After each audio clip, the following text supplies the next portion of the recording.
بسم اللہ الرحمن الرحیم۔ دوستو، آج میں آپ کو ہجر اسود کا عجیب تاریخی واقعہ سناتا ہوں۔ 7 ذی الحجہ 317 ہجری کو بحرین کے حاکم ابو طاہر سلیمانی کرامتی نے مکہ معظمہ پر قبضہ کر لیا۔ خوف و ہراسہ کا یہ عالم تھا کہ اس سال 317 ہجری کو حج بیت اللہ شریف نہ ہو سکا، کوئی بھی شخص عرفات نہ جا سکا۔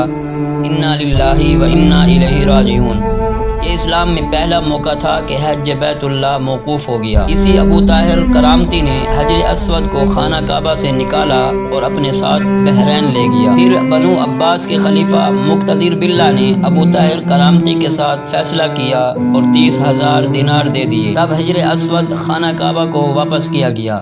یہ واپسی 339 ہجری کو ہوئی، گویا کہ 22 سال تک خانہ کعبہ حجر اسود سے خالی رہا۔ جب فیصلہ ہوا کہ حجر اسود کو واپس کیا جائے گا تو اس سلسلے میں خلیفہ وقت نے ایک بڑے عالم محدث شیخ عبداللہ کو حجر اسود کی وصولی کے لیے ایک وفد کے ساتھ بحرین بھجوایا۔ یہ واقعہ علامہ سیوطی کی روایت سے اس طرح نقل کیا گیا ہے کہ جب شیخ عبداللہ بحرین پہنچ گئے تو بحرین کے حاکم نے ایک تقریب کا اہتمام کیا جس میں حجر اسود کو ان کے حوالے کیا گیا، تو ان کے لیے ایک پتھر خوشبودار خوبصورت غلاف میں سے نکالا گیا کہ حجر اسود ہے، اسے لے جائیں۔ محدث عبداللہ نے فرمایا کہ نہیں، بلکہ حجر اسود میں 2 نشانیاں ہیں، اگر یہ پتھر اس معیار پر پورا اترا تو یہ حجر اسود ہوگا اور ہم لے جائیں گے۔ پہلی نشانی یہ کہ پانی میں ڈوبتا نہیں ہے، دوسری یہ کہ آگ سے گرم بھی نہیں ہوتا۔